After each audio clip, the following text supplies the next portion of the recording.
Amigos de Cuánticamente, seguimos con más y en la grata compañía de la psicólogo Laura Gómez y de Jorge Peroso, quien es gerente del Lido Hotel Paraguana. Ellos nos están hablando acerca del maravilloso tema de la motivación. ¿Y por qué de la motivación? Pues porque es muy importante de verdad levantarse con esas energías, con esas ganas, con esa motivación y de superarse, de seguir adelante y de trabajar. A veces creemos que las cosas son cuesta arriba. Jorge lo decía, que no necesariamente porque nos haya sucedido algo negativo tenemos que quedarnos enganchados en eso. Pues la idea es, bueno, nos caímos, nos levantamos, cuantas veces sea necesario, ¿no? Sí. Y siempre nos van a ocurrir situaciones adversas, pero lo importante es seguir adelante y de cada fracaso obviamente hay un aprendizaje. Pero ahora, como estamos hablando también del tema, hemos tocado el tema de la organización y de lo importante que es estar motivado. De eso también me gustaría, Laura, que me hablaras en breve, por qué es tan importante estar motivado en el campo laboral. Yo tuve una serie de experiencias esta semana porque estoy aplicando una encuesta que tiene que ver mucho con la motivación, en el caso de la motivación, para un trabajo en particular, y he notado que mucha gente, y trabajadores prestadores de servicios y público en general, tiende a confundir lo que es la visión, con tener una visión clara de a dónde quiero ir o hacia dónde voy, con la misión, que es el trabajo que yo tengo que hacer para llegar allá, versus los valores y los objetivos que yo debería plantearme para hacer eso. La gente confunde mucho lo que es la misión y la visión con valores y objetivos. Y yo creo que ahí entra mucho lo que es el papel de la motivación, porque si yo no tengo claro todas esas cosas, cada una en su lugar, pues un poquito cuesta arriba desarrollar algún trabajo, ¿no? O cumplir con algún propósito. Laura. Sí, fíjate que cada persona debe plantearse, digamos, objetivos claros y realistas, ¿no? Entonces, si nosotros no tenemos digamos, una pauta o algo que queremos lograr o hacia dónde queremos ir, probablemente sí, como dices tú, se nos hace cuesta arriba lograr nuestro objetivo, ¿no? Todas las personas yo creo que debemos plantearnos ese tipo de metas e irlas cumpliendo al paso del tiempo. Decía el señor, y es importante, que mucha gente cuando ve un fracaso simplemente se desanima y no continúa más, pero depende mucho de la actitud que las personas tomen ante lo que buscan hacer. Por ahí escuché en una conferencia que decía, no, tú no tienes la culpa de la cara con la que tú naciste, pero tienes la culpa de la cara que tú colocas ante una situación, ¿no? Claro. Yo creo que eso es muy importante, la actitud que se maneja. Entonces, en cuanto a visión y a misión, como tú lo dices, la gente lo confunde y creo que es porque lo ven desde el sentido personal, ¿no? Lo manejan desde el sentido propio, y ahí hay muchas cosas que evaluar a nivel personal. En una organización, fíjate que si no trabajamos a la persona, ¿verdad? Difícilmente vamos a trabajar un todo. Nosotros tenemos que aprender a ver a una persona, ¿verdad? Como alguien que puede brindar, digamos, un extra para la empresa, pero también debe ser una persona a la que se debe valer, a la que debe ser reconocido su trabajo, ¿ok? Si nosotros no reconocemos el trabajo de esa persona, muy posiblemente en la organización esa persona se irá y buscará otra empresa que les inspire a crecer. Si una empresa no inspira el crecimiento de la persona, nosotros vamos a tener una tasa muy alta de personas que se alejan de su trabajo. Pero yo pienso que hay una organización principal y es la familia. Claro.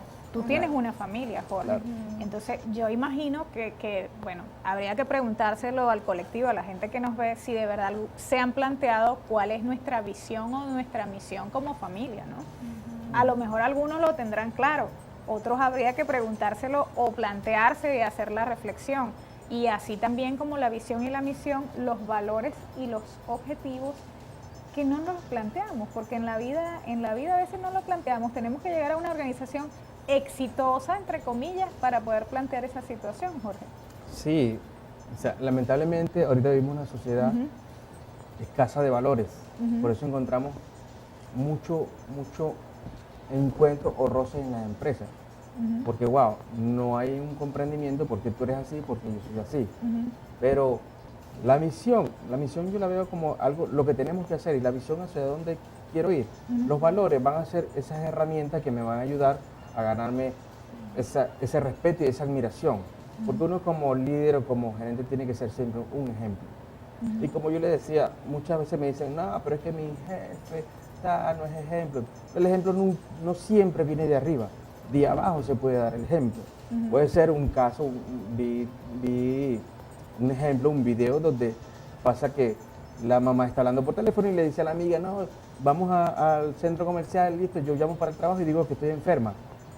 Y la niña está allí haciendo la tarea y le dice, mamá, yo te quiero acompañar. No, hija, tú tienes que ir para la escuela. Yo digo en la escuela que estoy enferma también y me voy contigo. Claro. Entonces caemos en reflexión, ¿no? Claro. De que, wow, tus hijos son tu mejor copia. Entonces no lo eches a perder. Claro. Entonces allí es donde digo que tiene que empezar. En la casa, los valores, trato de llevarle a mis hijas, de decirle prohibida la palabra no puedo. A veces dice, papá, es que no, disculpa. Entonces allí vamos enfocando y vamos creándole seguridad. Claro. Porque la persona, yo digo que para tener éxito tiene que estar segura de sí misma. Y la motivación, volviendo al tema de la motivación, Jorge, pienso también que, ¿cómo decirte?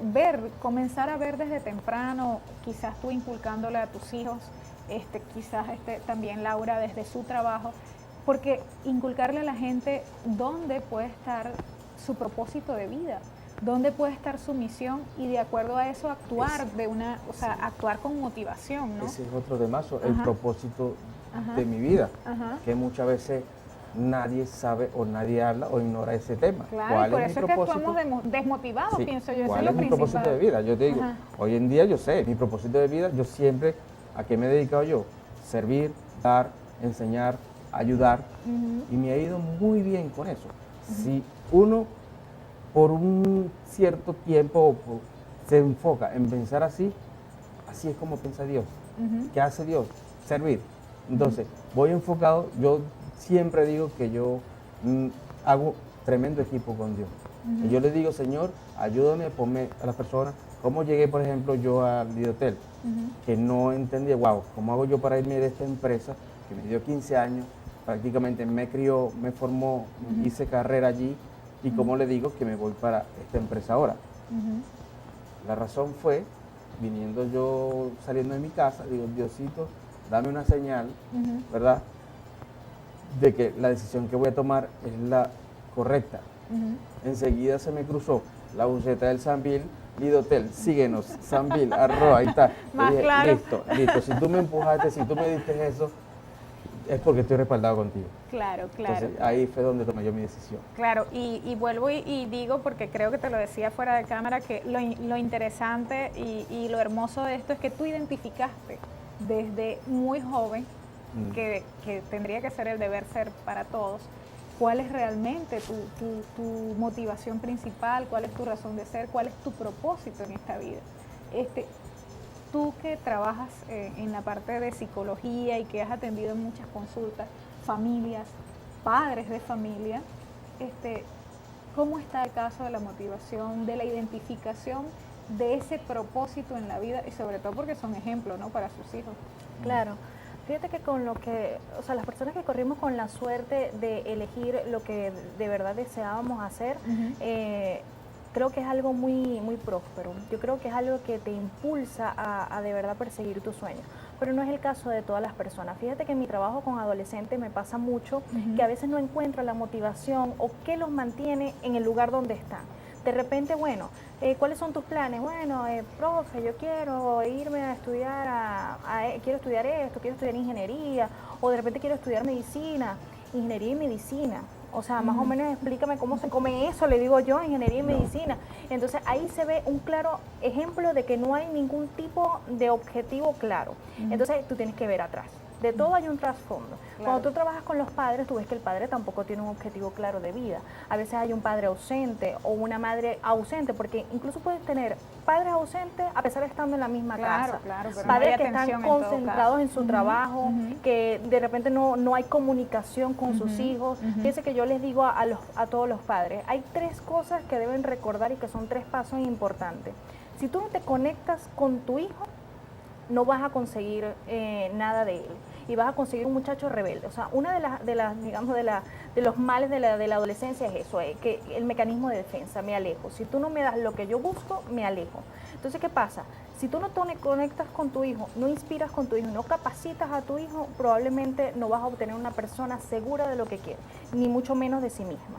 Por ejemplo, cuando yo hablo de que las personas deben conectarse, es buscar espacios que te permitan acercarte a tu hijo adolescente. Y digo la adolescencia porque, claro, me refiero también a la infancia, pero digo la adolescencia porque quizás es una de las etapas más vulnerables de la persona, pues de ahí comienza la toma de decisiones en toda su vida adulta. Entonces, si no conectas con tu hijo y no buscas espacios que no se intenten involucrarse, lo vas a alejar. Luego que logres conectarte, tienes que inspirar. Eso que él dijo sobre la mamá que llamó y que no puede ir al trabajo porque estoy enferma y ella lo está viendo, mira, una madre de familia, un caso que me decía, mire, yo no puedo, mi hijo está fumando, esas son las malas juntas, que no sé qué, mi hijo está fumando. Y mi primera pregunta fue, señora, ¿usted fuma? Sí, yo fumo, pero él no debe hacerlo. Él no debe fumar. Interesante. ¿Me entiendes? Entonces ahí se ve cómo hay una contradicción clara de con qué moral tú vas a exigirle a tu hijo que no fume si tú fumas. Mira, ¿no? me hiciste recordar una anécdota como el padre, porque a mí me pasó, no diga malas palabras, y con esa frase de colar unas cuantas malas palabras que ya te digo. Entonces ese es el clásico, o como que no digas mentiras también, como lo que decía Jorge, y esa es la tendencia de los padres, y tú estás modelando justamente Claro. eso. Recuerda Igual que, la desmotivación, tristemente, es lo que modelamos, ¿no? En ese caso. Claro. No, es que vivimos de eso, del modelamiento. Claro, no hay un manual para padres, ¿no? Es decir, cada quien va por ensayo y error y bueno, creo que la mayoría de los padres hacen un esfuerzo grande por inculcar buenos valores a sus hijos y porque sean personas seguras de sí mismas, ¿no? Pero muchas veces se equivocan en el intento, ¿no? Claro. Y yo creo que si se descuidan un poco con los jóvenes, probablemente tengan problemas y consecuencias más adelante. Por último, capacitar. Los padres tienden mucho a señalar lo malo, lo nombró el Señor, que tú no sirves para esto, que tú no manejas, o la comparación entre hermanos, porque tu hermano aprendió a manejar más rápido y tú te has tardado 4 horas en agarrar un croche o una broma, y que llevamos un mes en este plan y tu hermano aprendió en un día. Entonces, ese tipo de comparación del primo, del amigo, va siendo inseguro. Va en detrimento en todo caso del niño. Entonces, la idea no es buscar las debilidades que tenga tu hijo, porque todos nosotros tenemos debilidades, somos luz y somos sombra. Nosotros tenemos que potenciar las habilidades de tu hijo. Claro. Como si no te sientas a hablar con él. Siéntate a hablar de las cosas que le gustan. Nunca permitas cortarle sus alas. Si a él le gusta la música, pero tú quieres que él sea un ingeniero, nunca permitas que él corte sus alas.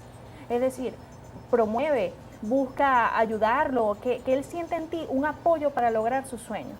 Si por el contrario tenemos padres que se dan a un lado, o este muchacho que no me hace caso, porque nos concentramos, repito, en las cosas negativas, el muchacho va a tomar decisiones que son incorrectas y lo vamos a encontrar entonces en la universidad, lo vamos a encontrar entonces en cualquier curso que se pueda dar y que de repente no encajan en el lugar donde están, que son personas que se ven apasionadas por otro tipo de actividades u ocupaciones y las tenemos haciendo otra cosa que no es para ellos. Y he escuchado historias de que incluso hay chicos que se han graduado y solo por seguir el modelaje de los padres y no era remotamente lo que querían ni lo que querían estudiar, y por eso puede surgir también, como bien lo decías tú, Jorge, la mediocridad. Exacto. Porque allí o puedes ser muy talentoso pero realmente te enfermas, tiendes a enfermarte, tiendes a la depresión, te pasan X de causas porque realmente en el fondo, y así lo hemos visto en Cuánticamente con otros profesionales que hemos tenido, no estás en sintonía con lo que realmente quieres. Jorge, tú también querías aportar algo con relación a eso. Algo que decía Laura, eso, o sea, cuando tú le dices a tu hijo que no sirves, que lo hace mal, todas esas cosas, él te va a pagar con eso, con mediocridad o con rebeldía. Entonces, si todos los días le dices eso, agárrate duro, porque a los 10 o 12 años te va a dar problemas. Claro. Mientras los puedas tener ahí, ok, pero cuando se pueda salir, se va a ir. Y otra cosa, si le dices bien todas las cosas bien, él va a ser exitoso. Él va a ser exitoso. Y algo que comúnmente ¿Cómo las pasa, cosas bien? ¿Cómo sería eso? algo que pasa mucho en los hogares. Ujú. O sea, el mejor regalo que tú le puedes dar a su hijo es querer a su mamá. Eso es, de verdad que es algo muy importante. ¿Por qué? Porque él va a crecer en un hogar lleno de amor y eso es lo que va a querer Un ella. padre, que un padre quiera Que un padre quiera a su mamá y igualmente la mamá Haya al respeto padre. entre los Haya dos, respeto, y amor y respeto. no se discuta delante de ellos, porque igual pasa en la empresa. Ujú, Si un jefe o si dos jefes discuten delante del empleado, claro. ¿qué va a salir diciendo él? Wow, esto Aquellos se están matando diciéndome a allá. mí Ajá. y ellos ni se ponen de acuerdo. Entonces Claro. eso pasa. Claro, claro. Mira, Jorge, tú que eres un líder, porque ya realmente yo que conozco tu trayectoria lo has demostrado, ¿cómo haces? Tú has dejado y estás dejando líderes formados, tengo entendido, porque en breve nos vas a comentar cuál es el último logro que has obtenido en la parte de la gerencia, pero ¿cómo haces tú, por ejemplo, que trabajas con una gran familia? ¿Cuántos empleados tiene el Lidotel Paraguaná? 120 empleados. 120 empleados, ajá. ¿Cómo haces tú, por ejemplo, para cuando te llegan así con alguna cabizbajos, con alguna desmotivación, oye, y tú todo el tiempo estás allí, mira, súper motivado, alegre y tal, pero resulta que la persona que te llega está pasando por una situación crítica?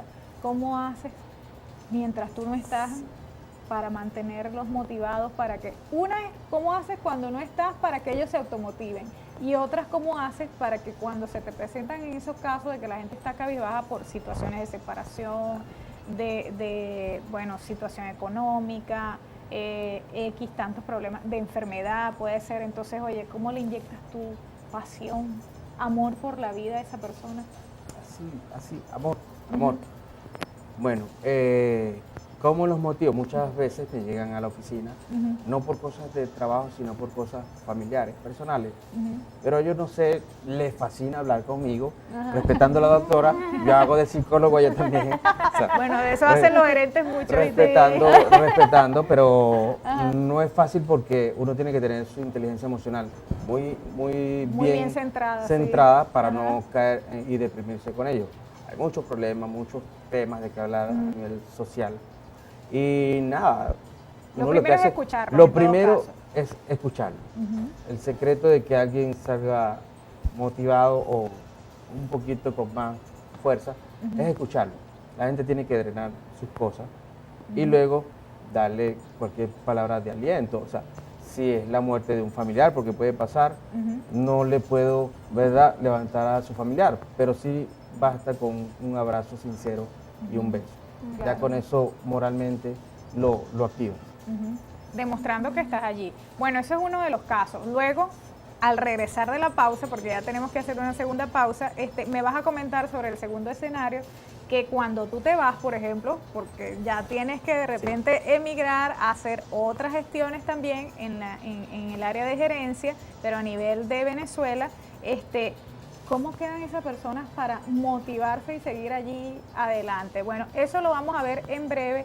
Y una cosa que me encantó mucho y que los dos dijeron y que se los dejo en reflexión en este corte, amigos, es escuchar. Es muy importante, valioso y esencial escuchar. Y creo que aquí lo hemos dicho en otras ocasiones y quizás la palabra está de moda, pero es que no hay más cuántico y no hay nada más saludable que escuchar. Nos pueden seguir escribiendo a través de las redes sociales, en el Twitter, @cuánticamente, y a través del Facebook, Cuánticamente Programa. Ya regresamos con más.